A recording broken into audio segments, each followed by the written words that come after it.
సరిగ్గా చెప్పాలంటే విజేత సినిమా వల్లే అదే ఫార్మేట్ లో గ్యాంగ్ లీడర్ సినిమా చేశారు చిరంజీవి. ఈ సినిమాకి ఆ సినిమాకి మధ్య 6 ఏళ్ల గ్యాప్ ఉన్నా గానీ విజేతకి గ్యాంగ్ లీడర్ కి ఉన్న కామన్ పాయింట్ ఏంటంటే హీరో ఇంట్లో అల్లరి చిల్లరగా తిరిగే ఆఖరి తమ్ముడు.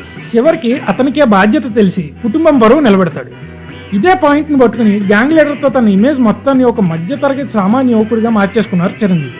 అన్నయ్య ఫాలో అయిన ఈ ఫార్ములానే ఫాలో అవుతూ తొలి ప్రేమ, తమ్ముడు అనే 2 సినిమాలు చేసి తన సినిమా కెరీర్ కే కోట కట్టుకున్నారు పవన్ కళ్యాణ్. విజేత తర్వాత చిరంజీవి తన యాక్షన్ హీరో ఇమేజ్ ని పక్కింటి అబ్బాయిలా మార్చడానికి చంటబ్బాయి, స్వయం కృషి, యముడికి మొగుడు, రుద్రవీణ, జగదేక వీరుడు, అతులోక సుందరి ఇలాంటి ఎన్నో సినిమాలు వరుసగా చేస్తూ వచ్చారు. తన మాస్ ఇమేజ్ కి ఇదే సరైన టైం అనుకుని 1991 లో గ్యాంగ్ లీడర్ చేసి సినిమా ఇండస్ట్రీలోనే చెరగని మ్యాసివ్ ముద్రేశారు.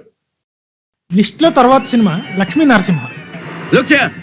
మీ అందరికీ ఒక విషయం చెప్తున్నా, మీరు షూ వేసుకున్నా వేసుకోకపోయినా, క్యాప్ చేయించుకున్నా లేకపోయినా ఐ డోంట్ మైండ్. మీరు మందు కొట్టినా ఐ డోంట్ కేర్.